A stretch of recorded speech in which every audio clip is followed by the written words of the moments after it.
It is a Confession Tuesday. Local life coach Rebecca Silence is in studio. Welcome once again. Thank you. CNYKiss.com. You tell us what's going on in your world.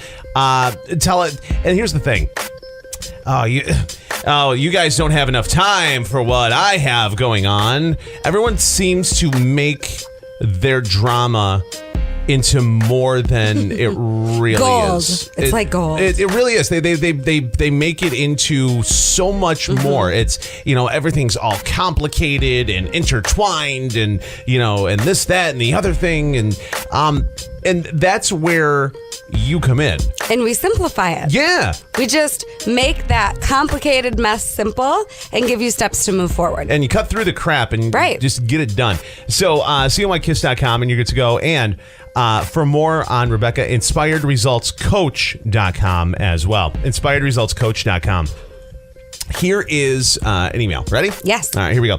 Dear Rebecca, I went on a trip with my friend and her boyfriend this past weekend, and the whole thing started off great.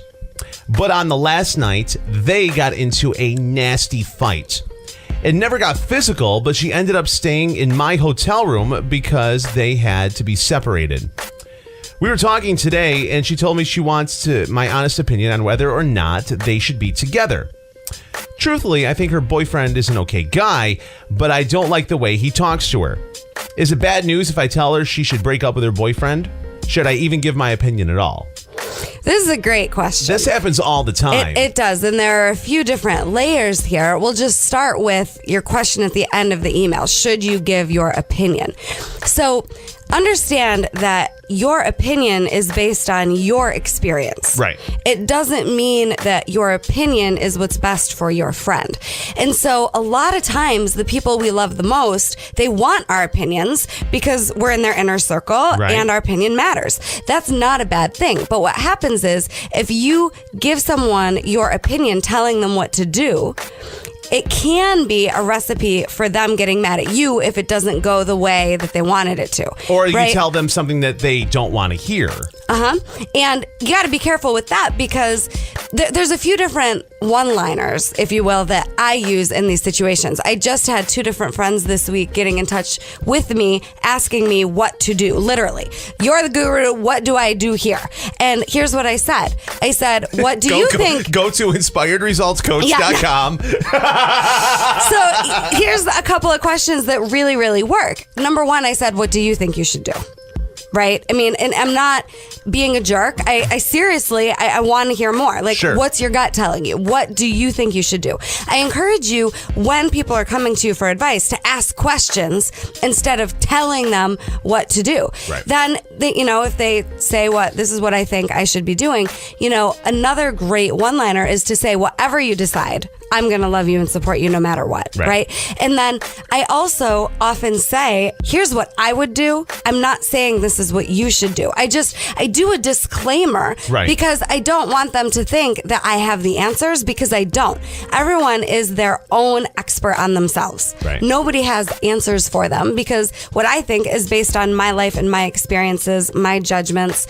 And so there's three different things that you can say. Ask, what do you think you should do? Ask, you know what? I'm going to love and support you no matter what you decide. And it really, really helps when you do that. And then you can also say, here's what I would do. I'm not saying it's what you should do. It's just a thought. And then when it comes to the fight itself and whether or not she should stay with the guy, fighting is not a problem. I'm sorry, fighting is not a problem? No, I want everyone out there to just flirt with this possibility. You don't have to believe me. You can check it out for yourself. Fighting is not a problem. All it means is that there is a misunderstanding, that two people are not on the same page. They haven't come up with a mutual win-win solution. Now, if we're doing like knockdown, drag out, name calling, blame, mean, I don't recommend that. But what I know is if that's happening, it's because that's what those people saw growing up. Okay. Right? We're not being mean. We're not calling names if we didn't see someone else doing that in our childhood, period. Right? Like, I don't just all of a sudden know how to be a jerk. I learned it somewhere. Sure. And it's not like bashing the parents. They did the best they could and they learned it too. And it's not necessarily from the parents. Right. And if you're in a fight that is uncomfortable and you don't like the way it's going, that's like a huge wake-up call that you can get stronger in your relationship. It's not bad. Most people, they start fighting and then they want to run away, throw in the towel. Next, this isn't working. But then the next relationship, you're going to be right back where you started. You're going to have fights with the next person too, probably over the exact same things. Because if you're fighting, your buttons got pushed. And those buttons are available for pushing with or without this person until you figure out how to get through it. Okay. So fighting is not bad. I'm going to stand by that. It's not bad. It's actually a gift to your relationship when there's a conflict because it's an opportunity for you to get closer. Right. So I want people to stop being afraid of the fight. Don't be afraid of the conflict and afraid of the fight, because if you are, then most of the time people aren't being honest because they're trying to avoid the fight. It's inevitable anyway. Okay, so boy girl get into an argument that is it gets pretty intense, intense enough where they have to separate. Yep. Which kudos for that. And if you're taking space so that it doesn't escalate, that's good. So what's the next step from that then? Whether or not you stay together or whatever. I mean, what's the best way to say it's the next day and and you're finally talking to the person, you both have calmed down. What's the best step from that? Yeah. To go from there? Yeah. So I want you to get out of the mindset that the other person needs to do something for you and then you'll be able to get through this with them, right? Like if you're wanting the other person to grovel or to do X, Y, Z, and then you're going to be willing to have a conversation, you're in punishment mode and this relationship is in trouble, right? You're never going to get anywhere by trying to punish somebody. The alternative to punishment is love and honesty, period. So I want you to take space as long as it takes for you to get clear enough to be loving and honest, right? If you're being blaming, punishing, this isn't going to go anywhere anyway.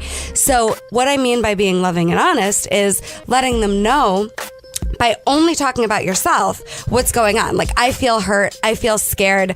I want to know that you're really committed, whatever the case may be. Right. But only talk about you. If you're telling them what they need to do for you, this relationship is in this codependent power struggle that will eventually continue to blow up. Sure. So I want you to say what you need and then ask yourself the question, have I given the person an opportunity to win with me? Like, do they even know what I want? Do they even know how to win with me?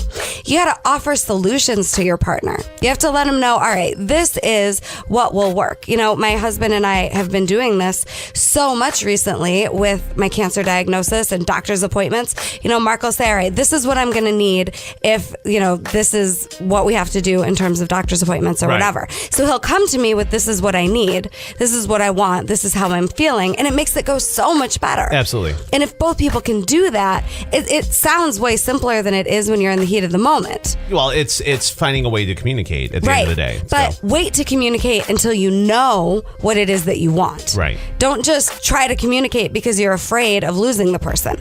Wait until you know what it is that you want, then communicate. And please don't be afraid of the fight. And don't make yourself smaller to try to avoid conflict by walking on eggshells. Because then you're training this person that they can just get away with whatever it is, and then nothing gets resolved. So please don't ever make yourself smaller and avoid the fight. The fight is a gift. It's a good thing.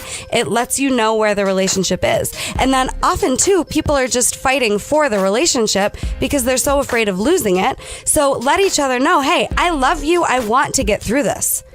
Let them know, I love you. I want to get through this.